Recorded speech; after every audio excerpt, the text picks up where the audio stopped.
forming the organization which prevents the bad habits of the people and purifies the society by punishing the cheaters and wrongdoers. یعنی یہ جو political organization ہے یہ society کے اندر جو wrong doers ہیں، جو ایول چیٹرز ہیں اور جو ایول میکرز ہیں، ان کو پنشمنٹ کے ذریعے ان کو ایسے کام کرنے سے روکتے ہیں اور سوسائٹی کو پیوریفائی کرتے ہیں، پاک کرتے ہیں ایسے دھوکے بازوں سے، ایسے غلط کاروں سے. تو اس سوسائٹی کے تیسری اسٹیج پہ پولیٹیکل آرگنائزیشن جو ہے وہ وجود میں آ چکی ہوتی ہے.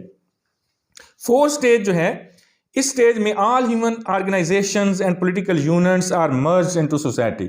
اب اس سوسائٹی کے اس اسٹیج، فورتھ اسٹیج ہے، اس میں تمام جو پولیٹیکل آئیڈینٹیز اس وقت ڈیولپ ہو چکی ہوتی ہیں، آرگنائزیشنز اس وقت ڈیولپ ہو چکی ہوتی ہیں سوسائٹیز کے مختلف حصوں میں، اور مختلف سوسائٹی کے جو سیگمنٹس ہیں وہ مختلف پولیٹیکل آرگنائزیشن کو اسٹیبلش کرتے ہیں. تو وہ ساری کی ساری اب ایک دوسرے میں مرج ہو جاتی ہیں، اکٹھی ہو جاتی ہیں. Small cities are converted into countries and into the states. چھوٹے چھوٹے جو گاؤں تھے، جو شہر تھے، جو اپنے لیول پہ آرگنائز تھے، اب وہ بڑے بڑے ملکوں میں اور ریاستوں میں ریاستوں میں بدل جاتے ہیں. which are able to defend themselves. اور جب یہ بڑے ہو جاتے ہیں تو پھر یہ اس قابل ہو جاتے ہیں کہ اپنی ریاست کو اور اپنی انڈیویجویلٹی جو ہے اس کو اور اپنے ریاست کے لوگوں کو وہ بچا سکیں، پروٹیکٹ کر سکیں. The need of an organized government was felt. At this stage, the need of the organized government is also felt. یہ وہ سٹیج ہے، چوتھی سٹیج، جہاں پہ آپ ایک organized system of government کی ضرورت محسوس ہوتی ہے. The structure of the government was very simple, but the people used to nominate a person as the head of the government. یعنی یہ جو ابتدائی سٹیج ہے، اس سٹیج میں ایک آرگنائزڈ گورنمنٹ کی ضرورت محسوس ہوتی ہے، لیکن یہ جو گورنمنٹ ہے اس کا سٹرکچر انتہائی سادہ ہوتا ہے اور اس میں لوگ جو ہیں وہ کسی ایک شخص کو اپنا رولر جو ہے وہ نامینیٹ کر دیتے ہیں. which used to provide the security and to maintain law and order. اور جس کا کام یہ ہوتا ہے، جس نے یہ کام کرنا ہوتا ہے کہ وہ لوگوں کی عزت، جان و مال کا تحفظ کرے، امن امان کی جو سچویشن ہے، یہ صورتحال ہے، اس کو اپنے کنٹرول میں رکھے. اب یہ جو شخص ہے اس کو شاہ ولی اللہ سلطان کا نام دیتا ہے. سلطان جو ہے، جو بھی شخص سلطان بنے گا، جس کو نامینیٹ کیا جائے گا یا جو بھی وہ آگے بتایا گا کہ اس کو الیکٹ کرنے کے یا اس کو سلیکٹ کرنے کے کیا طریقہ کار ہے، نامینیشن کے کیا طریقہ کار ہے، اس پہ بھی بات ہوگی. تو اس کی کوالٹیز کی بات کرتے ہیں، اس کی کوالیفیکیشنز کی بات کرتے ہیں شاہ ولی اللہ کہ وہ کیسا ہونا چاہیے جس کو حکمران بننا چاہیے. پہلی بات، he should bear good moral character so that he can improve the moral of the people. اس کو ایک اچھے کردار کا مالک ہونا چاہیے تاکہ وہ لوگوں کے کردار کو امپروو کر سکے، ان کی جو کردار ہے اس کو بہتر کر سکے. دوسری بات، he must be courageous and brave so that he could defend the territories of the state. اس کو بہادر اور حوصلہ مند ہونا چاہیے تاکہ وہ اپنی ریاست کی سرحدوں کی حفاظت کر سکے، اس ریاست کو اندرونی اور بیرونی تمام قسم کے جو تھریٹس ہیں ان سے محفوظ رکھ سکے. تیسری بات، he must be wise and intelligent یا intellectual so that he can understand the affairs of the state and provide vision to the nation. اس کو صاحب علم ہونا چاہیے، اس کو انٹلیکچوئل ہونا چاہیے، دانا ہونا چاہیے، عقل مند ہونا چاہیے تاکہ وہ اپنی ریاست کے جو لوگ ہیں ان کی حقیقی معنوں میں جو ان کے افیئرز ہیں اسٹیٹ، اور خاص طور پر جو اسٹیٹ کے افیئرز ہیں ان میں رہنمائی کر سکے. He must belong to a noble family so that he can enhance prestige of the people and the state. اس کا تعلق ایک نوبل فیملی سے ہونا چاہیے، ایک باکردار گھرانے سے ہونا چاہیے، ایک شریف خاندان سے ہونا چاہیے، ایسے خاندان سے جس کی ریپوٹیشن جو ہے وہ بڑی اچھی ہو، اس خاندان سے اس کا تعلق ہونا چاہیے تاکہ جب ایسا کوئی شخص ریاست کی سربراہی کرتا ہے، اسٹیٹ کا سربراہ بنتا ہے، تو اس سے اسٹیٹ کی عزت اور وقار میں بھی اضافہ ہوتا ہے اور اس کے ساتھ ساتھ قوم کی جو نیشن ہے اس کی عزت اور وقار میں بھی اضافہ ہوتا ہے. He must be a male. اس کو مرد ہونا چاہیے. شاہ ولی اللہ عورت کو یہ حق نہیں دیتے کیونکہ وہ سمجھتے ہیں کہ عورت کی یہ کیپیسٹی ہی نہیں ہے، اس میں یہ کیپیبلٹی ہی نہیں ہے کہ وہ اسٹیٹ کے افیئرز جو ہیں ان کو ہینڈل کر سکے، ان کو وہ چلا سکے. He must be a good orator so that he can impress the audience and followers. اس کو ایک بہترین مقرر ہونا چاہیے تاکہ وہ اپنی جو آڈینس ہے، جو اپنی عوام ہے، جو نیشن ہے اور جن سے وہ گفتگو کر رہا ہے، جو بھی اس کے مخاطب ہیں ان سب کو وہ اپنی گفتگو سے متاثر کر سکے اور اپنی بات ان تک اچھے طریقے سے کنوے کر سکے، ان سے اپنی بات منوا سکے. He must be a physically and mentally sound. اس کو جسمانی طور پر بھی اور ذہنی طور پر بھی انتہائی صحت مند ہونا چاہیے، کیونکہ اگر وہ جسمانی اور ذہنی طور پر صحت مند نہیں ہے تو he will be unable to perform his duties، اور وہ ریاست کا نقصان کرے گا، ریاست کا فائدہ نہیں کرے گا. تو اس لیے یہ کنڈیشن بڑی لازم ہے کہ اس کو مینٹلی طور پر بھی اور فزیکلی بھی اس کو انتہائی جو ہے وہ چاق و چوبند ہونا چاہیے، صحت مند ہونا چاہیے. He must be a pious so that he can provide the pious and pure administration. اس کو پاک صاف ہونا چاہیے، اس کے دامن پر کوئی اس کی سفید چادر جو ہے اس پہ کوئی داغ دھبا نہ لگا ہو، وہ ایک پاکیزہ کردار کا مالک ہو. سو اگر وہ خود پاکیزہ کردار کا مالک ہوگا تو پھر اس کی ایڈمنسٹریشن جو ہے، اس کا سٹائل آف ایڈمنسٹریشن، اس کی ایڈمنسٹریشن کا جو وے آؤٹ ہے وہ بھی پھر پاکیزگی پر مشتمل ہوگا، اور اس میں کسی قسم کی کوئی برائی جو ہے جو ریاستوں میں اور جو سوسائٹیز میں ہوتی ہیں وہ نہیں ہو پائیں گی.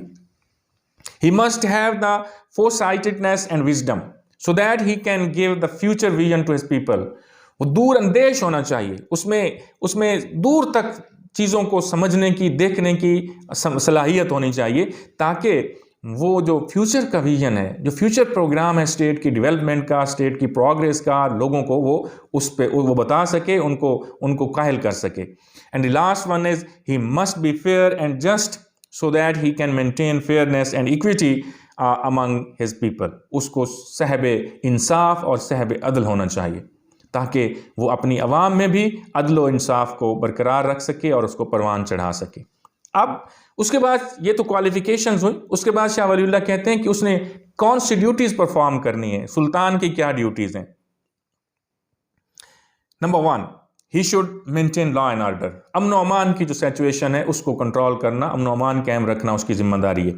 He must defend the country and for this purpose he must recruit his army. اس کو اپنی ملک کی سرحدوں کی حفاظت کرنی ہے، اور ظاہری بات ہے اس کی حفاظت کے لیے اس کو آرمی کی ضرورت ہے، تو وہ ریکروٹ کرے، اچھے لوگوں کو بھرتی کرے، ان کو ٹرین کرے. تیسری بات، he must eliminate the vices and immoralities from the society. معاشرے سے جو برائیاں ہیں، بد اخلاقی ہے، اس کو وہ ختم کرے، ان برائیوں کو وہ ختم کرے اور پیوریفائی کرے سوسائٹی کو ان برائیوں سے. He must make distinction between fair and unfair or between halal and haram. یعنی اس کو یہ لازمی کرنا ہے کہ وہ بتائے لوگوں کو، ڈسٹنکشن، تمیز کرے، فرق بتائے کہ کیا حرام ہے، کیا حلال ہے، کیا جائز ہے اور کیا ناجائز ہے.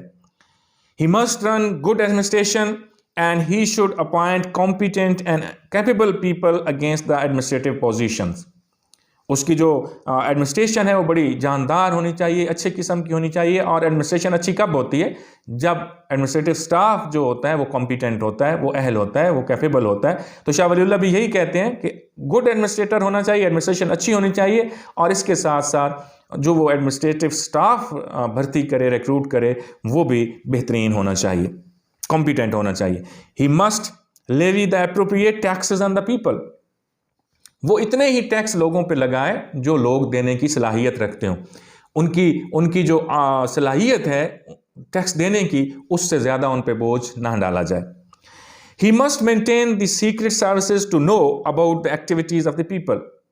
اس کو ایک ایسی خفیہ سروس بھی ڈیولپ کرنی چاہیے، اسٹیبلش کرنی چاہیے، تاکہ لوگوں کے بارے میں، لوگ جو ایکٹیویٹیز کر رہے ہیں اور ریاست کے حوالے سے جو وہ سوچ رہے ہیں، ان ایکٹیویٹیز سے اس کو باخبر رکھا جا سکے. He must make arrangement for the provision of education for the people.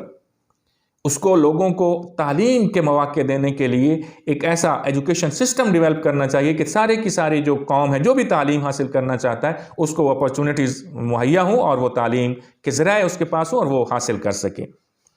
He must frame fair laws, establish courts, appoint honest judges to provide justice and equity to the people. یعنی عدل و انصاف کی بر وقت اور بہترین فراہمی کے لیے اس کو کیا کرنا چاہیے؟ اس کو بہترین قسم کے ایسے لا بنانے چاہیے جو فیئر ہوں، یعنی وہ سب کے لیے برابر ہوں. امیر غریب کا وہ اس میں کوئی ڈسٹنکشن نہ ہو، کوئی ڈسپیرٹی نہ ہو کہ امیر کے لیے کوئی اور لا ہے اور غریب کے لیے کوئی اور لا ہے. سب کے لیے برابر لا ہوں، فیئر لاز ہوں.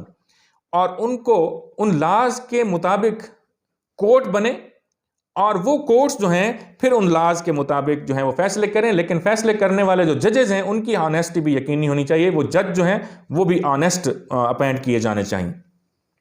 He must be honest custodian of the treasury of the country.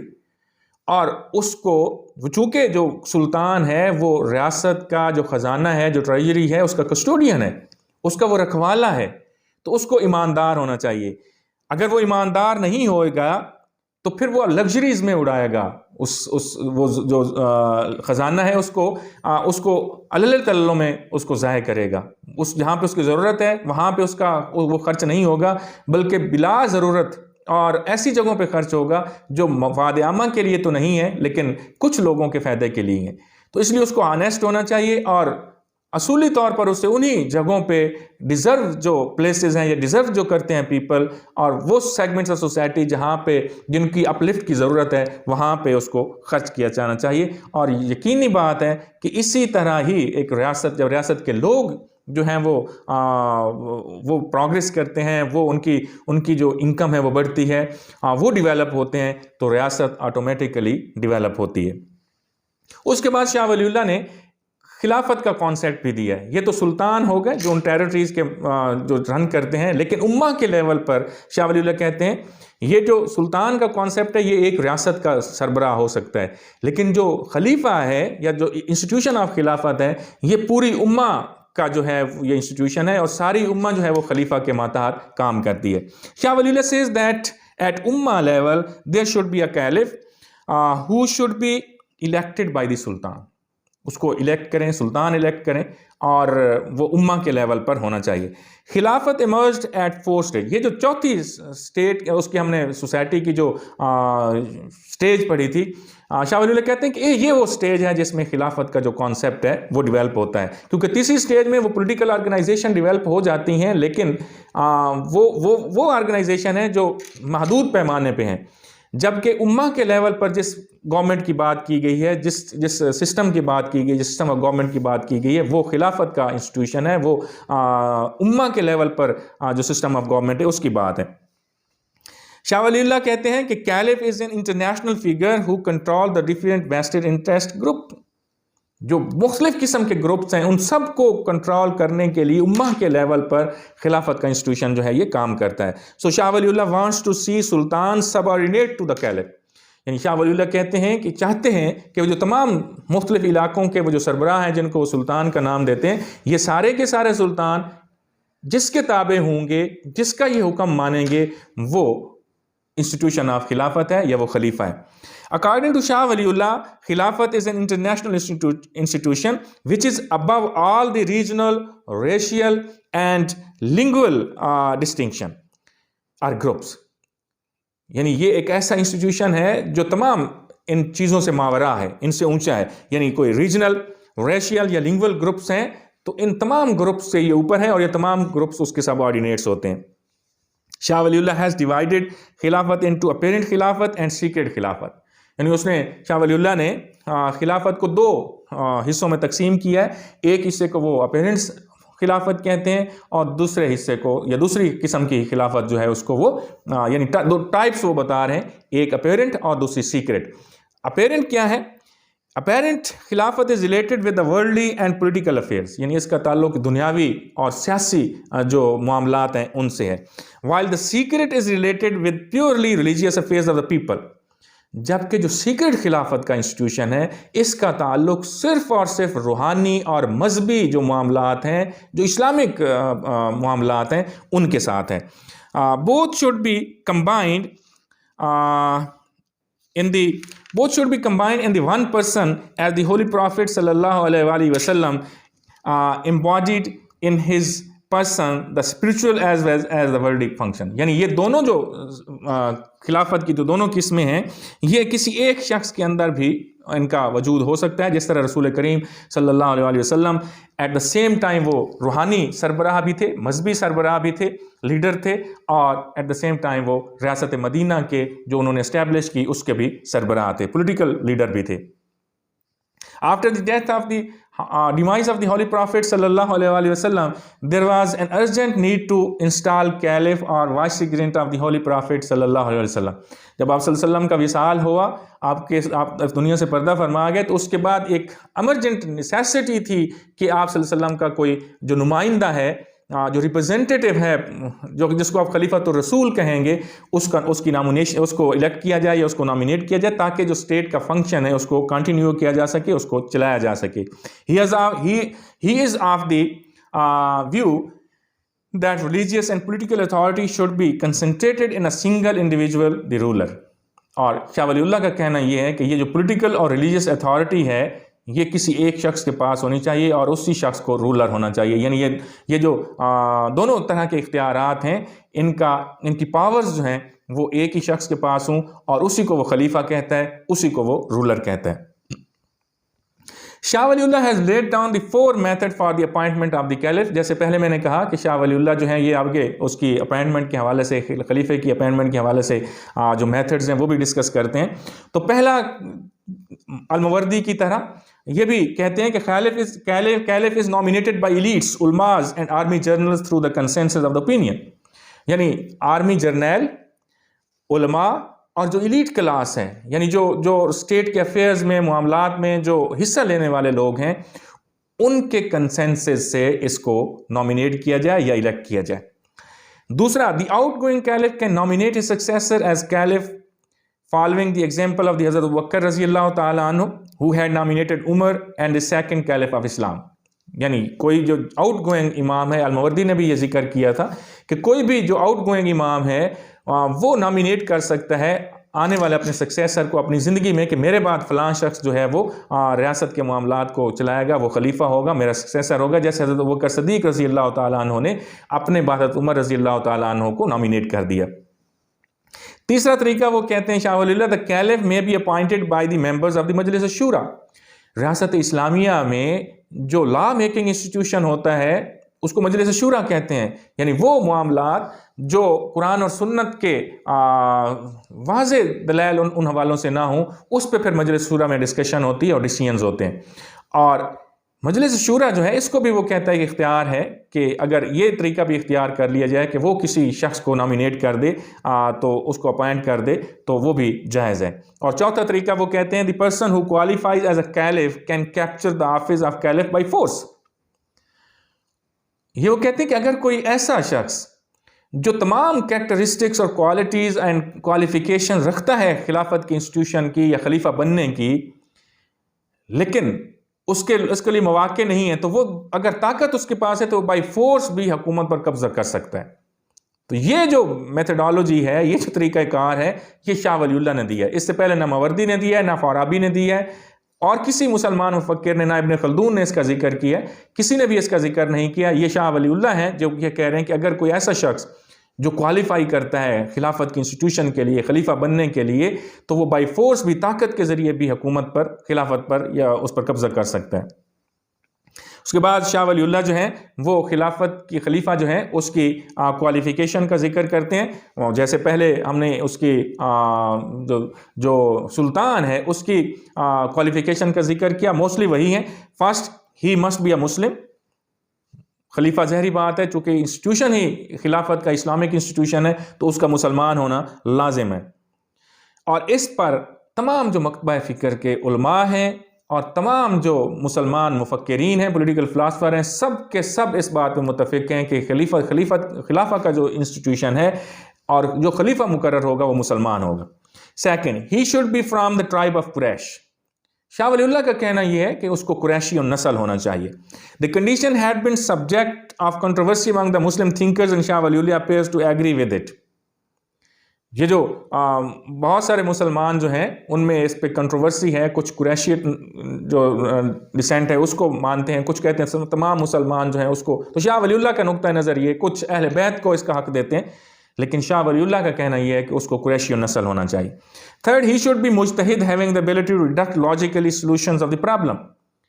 اس کو لاجیکل ہونا چاہیے، اس کے اندر یہ ایبلٹی ہو کہ وہ پرابلمز کو تھرو دا ڈیڈکشن اور انڈکشن ان کو سالو کر سکے. تو اگر وہ مجتہد ہے تو یقیناً یہ دونوں پاورز اس کے پاس ہونی چاہیے، وہ لاجیکل بھی ہو، ریشنل بھی ہو، ریزننگ اس کا جو ہے وہ سبجیکٹ ہو، اس کو وہ سمجھتا ہو، انڈرسٹینڈ کرتا ہو، تو یقیناً وہ پھر مسائل جو ہیں، جو گمبھیر مسائل ہیں، ان کو حل کرنے کی صلاحیت رکھتا ہے۔ تو اس کے لیے مجتہد ہونا وہ کہتے ہیں لازم ہے۔ He should be physically and intellectually fit, اس کو فزیکلی بھی فٹ ہونا چاہیے اور انٹلیکچولی بھی فٹ ہو، یعنی ساؤنڈ ہو، اس میں کسی قسم کی کوئی جو ڈسیبلٹی ہے وہ اس کی باڈی میں یا اس کی انٹلیکٹ میں وہ نہ ہو، یعنی وہ ذہنی طور پر بھی اور جسمانی طور پر بھی صحت مند ہو۔ پانچویں بات وہ کہتے ہیں کہ he should be man of knowledge, صاحب علم ہو، اس کے پاس نہ صرف دنیاوی علوم، دینی علوم کا وہ ماہر ہو، بلکہ ایٹ دا سیم ٹائم وہ ٹیمپورل جو نالج ہے اس میں بھی مہارت رکھتا ہو، اس کا بھی ماہر ہو۔ He must have the foresightedness, having the insight into the interpretation and principles evolved by the predecessors. یعنی اس کے جو predecessors ہیں ان کے دور میں جو ایشوز ایوالو ہوئے، ان کا وہ سلوشن جو ہے وہ سمجھتا ہو، اور سلوشن جو ہے اس کو کرنے کی صلاحیت رکھتا ہو، اور فور سائٹڈنس جو ہے اس میں ہونی چاہیے، دور اندیش ہونا چاہیے، وہ فیوچر کی پلاننگ کر سکتا ہو، اس کے پاس مسائل کا حل بھی ہو اور ایٹ دا سیم ٹائم وہ فیوچر کے جو پلاننگ ہے اس کو بھی کر سکتا ہو، اور فیوچر میں آنے والے مسائل جو ہیں ان سے بھی وہ آشنا ہو، موجودہ صورتحال کو پڑھتے ہوئے، اس کا انالیسس کرتے ہوئے وہ یہ اندازہ پریڈکٹ کر سکتا ہو کہ آنے والے دور میں کیا ہو سکتا ہے، اس سے اپنے ملک کو بچا سکتا ہو اور یہ پلاننگ کر سکتا ہو۔ یہ ساری خصوصیات اس میں ہونی چاہیے۔ He must have the capability for logical derivations and must possess enough perceptual ability.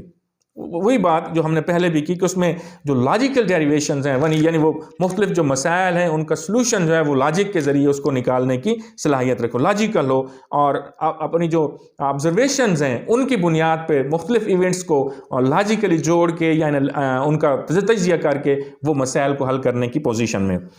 He must be brave and courageous and may be able to defend the territories of the country. جیسے پہلے ہم نے سلطان کی صورت میں دیکھا کہ اس کے پاس یہ صلاحیت ہونی چاہیے کہ وہ بہادر بھی ہو اور وہ courageous بھی ہو، وہ brave بھی ہو، حوصلہ مند بھی ہو، تاکہ وہ اپنے ملک کی سرحدوں کا تحفظ کر سکے۔ اس کے بعد ہے جی He must be war oriented and must have the ability to wage holy war against infidels. یعنی اس کو جنگ سے گھبرانے والا نہیں ہونا چاہیے، وہ وار اورینٹڈ ہونا چاہیے، اور اس میں یہ ایبلٹی ہو کہ جو اسلام کے دشمن ہیں، جو اسلامک اسٹیٹ کے دشمن، ان کے خلاف جو جہاد ہے اس کو وہ جہاد کو وہ امپلیمنٹ کر سکے، جہاد کر سکے۔ He must be people oriented and must have close understanding with the people. اس کو لوگوں کے ساتھ بھی اٹیچ ہونا چاہیے، کلوز ہونا چاہیے، تاکہ وہ لوگوں کے مسائل کو سمجھے پھر ان کو حل بھی کرے۔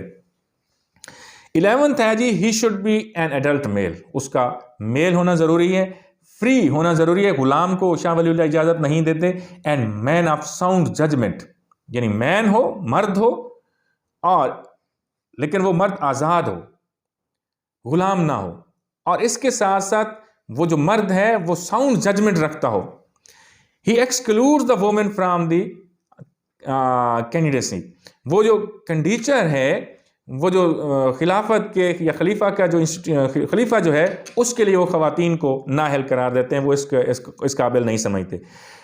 12واں یا 12th ہے جی he should have the educate wealth in order to fulfil the religio political obligations so that he may be honest and trustworthy. اس کے پاس اس کو اتنا صاحب دولت ہونا چاہیے، اس کو اتنا ویلدی ہونا چاہیے کہ وہ اپنی تمام جو پولیٹیکل رسپانسبلٹیز ہیں، جو ابلیگیشنز ہیں ریاست کی طرف سے، ان کو آسانی سے نبھا سکے، کیونکہ اگر وہ اپنی جو ابلیگیشنز ہیں ان کو پرفارم کرنے کے لیے اسے دولت کی ضرورت ہوگی، وہ ریاست کے ٹریجری کی طرف دیکھے گا تو پھر کرپشن بھی ہوگی۔ تو لہٰذا اس کو وہ کہتے ہیں کہ اتنا دولت مند ہو کہ اپنی ضروریات زندگی، اپنی نیسیسٹیز آف لائف، اور اپنی جو بھی جس طرح کی زندگی وہ گزارنا چاہتا ہے اس کے پاس وہ وافر مقدار میں اتنی ہونی چاہیے جائیداد اور اتنی ویلتھ ہونی چاہیے کہ اس کو اسٹیٹ کی ٹریجری کی طرف دیکھنا نہ پڑے۔ اس کے بعد شاہ ولی اللہ خلیفہ جو ہے اس کی ڈیوٹیز کا ذکر کرتے ہیں۔ سب سے پہلی جو امپورٹنٹ ڈیوٹی ہے خلیفہ کی وہ ہے امپلیمنٹیشن آف شریعہ۔ خلافت کا انسٹیٹیوشن ہی بنیادی طور پر رسالت مآب صلی اللہ علیہ وسلم کا جو لایا ہوا سسٹم ہے، جو نظام ہے، جو شریعہ کا نظام ہے، اس کو دنیا میں اور اس کو ریاست اسلامیہ میں امپلیمنٹ کرنا ہے۔ It is the foremost duty of the caliph to implement the Sharia in totality. یہ نہیں ہے کہ کچھ اس کا حصہ تو امپلیمنٹ کر دے اور باقی نہ کرے، نہیں، in total as a whole شریعہ جو ہے اس کو امپلیمنٹ کرنا اس کی ذمہ داری ہے۔ He should implement the حدود اللہ and should not deviate from it under any pressure or interest. جو اللہ کی حدود یعنی وہ سزائیں جن کا تعلق جن کو قرآن اور سنت اور رسول کریم صلی اللہ علیہ وسلم کی زندگی سے ثابت ہیں، ان کو وہ بغیر کسی پریشر کے، بغیر کسی دباؤ کے ان کی ایسنس کے مطابق امپلیمنٹ کرے اور کسی سے وہ گھبرائے یا ڈرے نہیں۔ دوسری اس کی ڈیوٹی ہے implementation of common law. It is also the responsibility of the caliph to implement the common laws and to punish the violators of the laws. Common law وہ ہوتے ہیں جو ہماری روزمرہ کی زندگی کے مختلف معاملات جو ہیں ان کے حوالوں سے ہوتے ہیں، تو وہ کہتا ہے کہ ان کو بھی اس کو بڑی ان کی روح کے مطابق ان کو امپلیمنٹ کرنا چاہیے تاکہ کوئی بھی ان کو وائلیٹ نہ کر سکے، اور اگر کوئی کرتا ہے تو اس کو سزا ملے۔ He himself is not above the law but is subject to it. اور یہ نہیں ہے کہ خلیفہ جو ہے وہ تو چونکہ خلیفہ ہے، چونکہ وہ سربراہ ہے ریاست کا، تو اس لیے اس پہ کوئی لا جو ہے وہ اس پہ وہ انڈر لا نہیں آتا، نہیں۔ جو لا کسی کامن مین کے لیے وہی خلیفہ کے لیے بھی، اگر خلیفہ بھی کوئی غلط کام کرتا ہے تو he should also be punished according to that particular law which is established to counter any evil in the country. یعنی کوئی بھی جو لا ہے وہ اس صرف محض اس لیے نہیں کہ وہ لوگوں پہ تو امپلیمنٹ ہوگا اور خلیفہ چونکہ بڑا ہے تو اس پہ نہیں ہوگا، نہیں، ہر افیشیل، ہر خلیفہ جو بھی انڈر دا لا جو ریاست کا حصہ ہے وہ انڈر دا لا آئے گا، اور یہی رول آف لا ہوتا ہے، یہی جو قانون کی برتری ہے، قانون کا جو سب کے اوپر حاوی ہونا ہے وہ یہی ہوتا ہے کہ تمام، چاہے وہ بادشاہ ہو یا ایک غریب ہو، وہ سارے کے سارے انڈر دا لا ہوتے ہیں اور ایکول ہوتے ہیں۔ تیسری اس کی ڈیوٹی ہے maintenance of law and order. ریاست کا جو کیلف ہے اس کی یہ ذمہ داری ہے، رسپانسبلٹی ہے، اس کی ابلیگیشن ہے کہ وہ ریاست میں امن و امان کی صورتحال کو ہے اس کو برقرار رکھے۔ چوتھی چیز ہے ڈیفینڈنگ دا ٹیریٹریز، یہ بھی اس کی ذمہ داری ہے۔ It is very important duty of the caliph to defend the borders of the country. The caliph should be expert in all affairs relating to defense of the country. اس کو تمام جو affairs ہیں کنٹری کے defence کے حوالے سے ان کے بارے میں آگاہی ہونا چاہیے، ان میں اس کو مہارت ہونی چاہیے، کیونکہ اس کی رسپانسبلٹی ہے، بنیادی ابلیگیشن ہی اسی کی ہے کہ وہ ریاست کی سرحدوں کا تحفظ کرے۔ اور delivering equity and justice is also very important duty. دیکھیے، اگر کسی اسٹیٹ میں جسٹس نہیں ہوتی، اگر کسی اسٹیٹ میں ایکویٹی نہیں ہے تو وہ اسٹیٹ برقرار نہیں رہ سکتی، وہ اپنا وجود کھو دیتی ہے۔ حضرت علی رضی اللہ تعالیٰ عنہ کا کہنا ہے کہ کوئی بھی ریاست ظلم کے نظام پہ تو قائم رہ سکتی ہے، لیکن اگر وہاں پہ عدل نہیں ہوتا، انصاف نہیں ہوتا تو وہ ریاست کبھی قائم نہیں رہ سکتی۔ اسی لیے اسلامی ریاست کا یہ جو کیلف ہے اس کا یہ فرض ہے کہ وہ عدل و انصاف کا بول بالا کرے، ریاست میں ایکویٹی جو ہے اس کو پروان چڑھائے۔ To deliver equity and justice is also an important responsibility of the caliph. Caliph should be just and he should deliver justice to all the segments of the society without any discrimination and without any distinction. یعنی یہ نہیں ہے کہ justice جو ہے وہ محض چند لوگوں کے لیے ہے، جو امراء ہیں ان کے لیے تو نہیں ہے، اور جو غرباء ہیں ان کے لیے جسٹس کا اصول جو ہے وہ امپلیمنٹ ہوتا ہے لیکن باقیوں کے لیے نہیں ہوتا، نہیں، سب کے لیے انصاف ہوتا ہی تب ہے، رول آف لا ہوتی ہی تب ہے جب وہ سب کے لیے ایکول ہو، اس میں کسی قسم کی کوئی ڈسکریمنیشن اور ڈسٹنکشن نہ ہو کہ کسی غریب کے لیے تو اور لا ہے اور کسی امیر کے لیے اور لا ہے۔ حضرت رسول کریم صلی اللہ علیہ وسلم کی زندگی کا واقعہ کہ وہ جو فاطمہ نامی خاتون جو بڑے بااثر قبیلے سے خاتون کا تعلق تھا، اس نے جب چوری کی اور اس پہ چوری ثابت ہو گئی تو رسول کریم رحمۃ اللہ علیہ صلی اللہ علیہ وسلم نے اس کے خلاف حدود جو ہے اس کا کہا کہ اس کا ہاتھ کاٹ دیا جائے۔ تو صحابہ کرام رضوان اللہ تعالیٰ اجمعین جو ہیں وہ سفارشی حضرت اسامہ بن زید رضی اللہ تعالیٰ عنہ کو سفارشی، چونکہ وہ بڑے آپ صلی اللہ علیہ وسلم کے پیارے تھے تو ان کو سفارشی بنا کر، بچے تھے، ان کو سفارشی بنا کر بھیجا۔ تو آپ صلی اللہ علیہ وسلم نے کیا فرمایا تھا؟ آپ نے فرمایا تھا کہ آپ سے پہلے والی قومیں اس لیے برباد ہو گئیں، اس لیے تباہ ہو گئیں کہ ان کا قانون غرباء کے لیے اور ہوتا تھا اور امراء کے لیے اور ہوتا تھا۔ تو خدا کی قسم اگر میری بیٹی فاطمہ بھی یہ کام کرتی تو میں اس کا ہاتھ بھی کٹوا دیتا۔ That is the rule of law. یہ ہے وہ اصول جو کسی ریاست کے سربراہ کو اپنانا چاہیے، اور خصوصی طور پر سلطنت اسلامیہ کا سربراہ جو ہے، چونکہ وہ خلیفہ جو ہے particularly he is representing the prophet صلی اللہ علیہ وسلم. سو اس کو تو اس پہ تو یہ سب سے لازم ہے، سب سے زیادہ لازم ہے کہ وہ آپ صلی اللہ علیہ وسلم کی سنت پہ عمل کرے. اگلی جو ڈیوٹی ہے drawing distinction between right and wrong, اسے یہ بھی تمیز بتانی ہوگی ماسز کو بھی، اور خود بھی اس کو جاننا ہوگا کہ غلط کیا ہے اور صحیح کیا ہے. The caliph should draw distinction between right and wrong. He should order for the rightful things and forbid for wrongful things. وامر بالمعروف ونہی عن المنکر. یعنی یہ تو ریاست اسلامیہ کی اور خلیفہ کی یہ ذمہ داری ہے کہ وہ اچھائی کا حکم دے اور برائی سے روکے، اور اچھائی اور برائی کا تعین بھی یہ خلافت کا انسٹیٹیوشن ہی کرے گا. It is also the responsibilities of the Caliph to make arrangement for propagation of Islam and spreading the teaching of the Holy Quran and Sunnah. اس کی یہ بھی ذمہ داری ہے کہ وہ قرآن اور سنت کی تعلیمات اور اسلام کی تبلیغ کی جو ذمہ داری ہے اس کو بھی پروان چڑھائے، اسلام کو ان لوگوں تک جہاں تک نہیں پہنچا اسلام کا پیغام وہاں تک پہنچائے.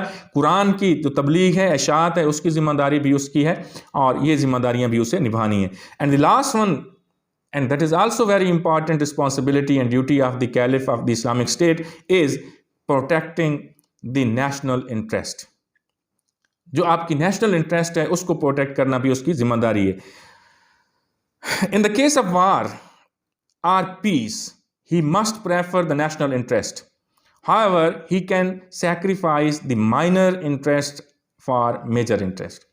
یعنی اس کا یہ کام ہے، اس کی یہ ذمہ داری ہے کہ وہ جو نیشنل انٹرسٹ ہے اس کا تحفظ، جو قومی مفاد ہے اس کا تحفظ کرے.